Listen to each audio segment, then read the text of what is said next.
operation that you're engaged in is Protective Edge, and its stated purpose is to protect Israeli civilians. How does killing children on a beach contribute to that purpose? Well, it doesn't.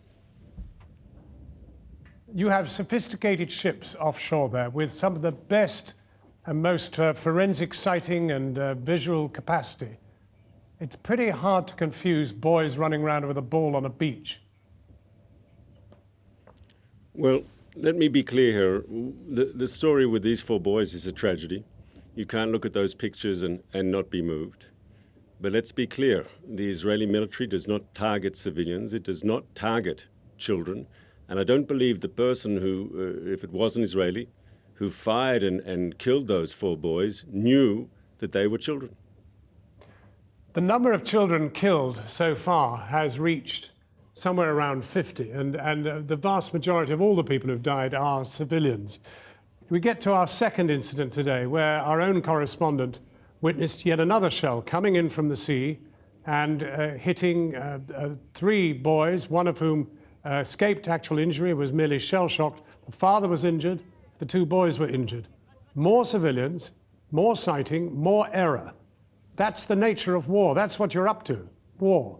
And you seem to be happy for it to, frankly, well, if it results in dead children, dead women, that's it. War is a terrible thing. Anyone who's been in the military, anyone who's been in a war zone, your reporters who cover war know that better than anyone else. But let's be clear, we tried to end it all yesterday.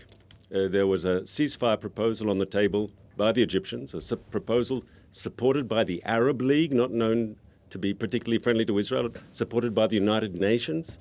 We supported that ceasefire proposal. We ceased all our operations against terrorist targets in Gaza for some 6 hours. And the reason the conflict is continuing today and tonight as we speak is because Hamas said no to that ceasefire proposal. Hamas, in both word, they rejected it, and indeed they continued firing rockets at our people, barraging our cities. So well, I mean, I think the people of Gaza are angry. Version here is that they were never spoken to about this because, of course, the Egyptians won't speak to them precisely because they see them as allied with the Muslim Brotherhood, whose people they've locked up in their thousands in their jails. Hamas had an opportunity for a ceasefire. Let's be clear, and I'm sure your reporters will verify everything I'm about to say. They announced the ceasefire at 10 p.m. local time. We had 11 hours to get ready for the ceasefire. It was all public. Israel, the Security Cabinet, met first thing in the morning, and we agreed to the ceasefire. We ceased all hostile activity, and we actually, almost for 7 hours, though Hamas rockets continued to rain in on our cities, we did not respond because we thought maybe Hamas needs a bit of time to get its act together, to enforce the ceasefire, but they nevertheless chose to reject a UN Arab League-sponsored proposal for a ceasefire. What does that mean? Is the Arab League working for Israel? Let's be serious for a moment here. Well, let's be serious and move on from children to geriatrics and to people with paralysis, lying in a hospital at 3:30 in the morning, the El Wafa Hospital. What was the point of bombing the El Wafa Hospital, for goodness sake? Unless I misheard, and maybe it's a different hospital, but your reporter said he was interviewing one of the medical staff and he heard outgoing rockets from the immediate vicinity. No, that was a different hospital, Those I'm afraid. That was a different hospital. No, but yes, but I think I understand. I said that. It could be not the same hospital. I said that. But that shows the dilemma Israel is facing.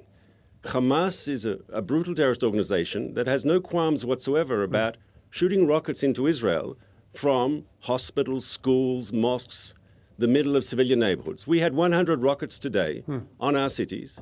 Over the last few days since this crisis started, we've had some 1,000 rockets raining down on our cities trying to kill our people. Well, I just heard from my correspondent while you were answering that question. It is indeed the right hospital, but he was there and the rockets were near the hospital, but not actually in the premises.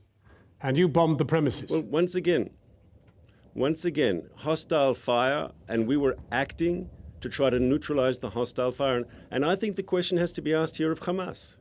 Why are you deliberately embedding the civilian population, shooting your rockets, trying to kill our civilians, using Gaza's population as your human shield. But Mr. Regev, it is not Israeli acceptable. forces too who are doing exactly the same thing. You are deliberately No, I reject targeting that. neighborhoods in which you know there are women and children. And if your sightings can't see boys playing football on a huge, wide beach, then there's something wrong with your equipment.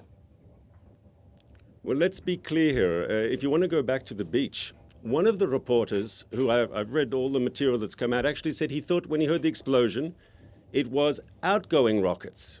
And of course, it wasn't in the end, but that just shows that he knows that Hamas is using these urban areas where civilians are living their lives to shoot at us. Now, what's our dilemma? And I hope you'll let me answer this question. They are shooting at Israelis, bombarding our towns, trying to kill our people from urban areas. Now, we have an option not to do anything, to let them continue to shoot. And I think you'd understand that's not a real option. Or we can act as is surgically, as is humanly possible in a very difficult combat situation. Well, and the that's most what we're endeavoring to unfortunate thing do. is that despite the most sophisticated weaponry in the whole of the Middle East, you have proved a very serious point. You do not have the capacity. You cannot forensically attack an urban area without killing women and children. Ergo, you have factored in that you will kill children and women. The truth is, this is Hamas's decision for shooting at us from these urban areas. That is a war crime. They should not be doing that, and they should be condemned for it, and I trust you'll condemn them for doing it. Well, it's the Why are they United shooting out Nations. of It's the United Nations hospitals? who have questioned whether what you're doing is perhaps a war crime. There are grave uncertainties about whether you're acting within the law. I disagree. Yes. Oh, yes. 3 days ago, the United Nations questioned very urgently whether it was Nader Pillay who actually raised this question of whether you are, in fact, targeting people and committing a war crime thereby. It's in the air. Can I tell you, I've heard interviews with Palestinians in Gaza, and they've openly admitted they know that they are not the target of the Israeli raids, that the terrorists are the target. You had earlier in your piece, and I think it says a lot, and once again, my source here is Channel 4 News. You said that the Israelis were distributing leaflets that this area will become a combat zone and advising people to leave, and Hamas telling them, no, don't leave, stay, be a human shield for our rockets. That's the whole difference. We are trying as best as we can in a complex combat situation to avoid seeing Mr. Regev, innocent civilians caught up in the crossfire. Let me ask you a final question. You've tried 3 wars. You've tried virtually everything with Hamas. You've tried everything with Gaza. You've besieged it for 7 years. The people live an intolerable and ghastly life, and you know that better than anybody. Why don't you try one other thing? Talking. Why not talk? Why not be brave and talk directly with them? Why not? But, John, that's exactly what happened yesterday. There You was an talked Arab directly League with them? peace You did proposal. not.